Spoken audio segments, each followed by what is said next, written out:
نتيجة جيدة جدا مع حشرات الحمام لما بنحطها في مية الاستحمام او بنخففها ونرشها رش مباشر على الحمام. وبرضه كنا بنستخدم خل وملح.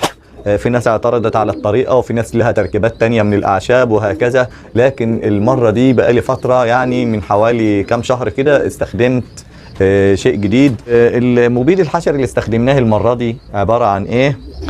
طبعا معلش هو غالي شوية، لكن انت ممكن تجيب سنتي او على حسب الكمية اللي عندك او تجيب العبوة كلها. عموما انا كنت شاري من فترة يمكن قبل الغلا كان السنتي ب4 جنيه، او لو زاد شويه ممكن يكون بقى ب5 جنيه السنتي من عند الاستاذ اشرف خضير محلات افندينا لمستلزمات الطيور او لطيور الزينه، حاج اشرف خضير في دمياط. احنا ما بنعملش دعايه لحد، ان هو موفر لنا كل شيء احنا بنحتاجه.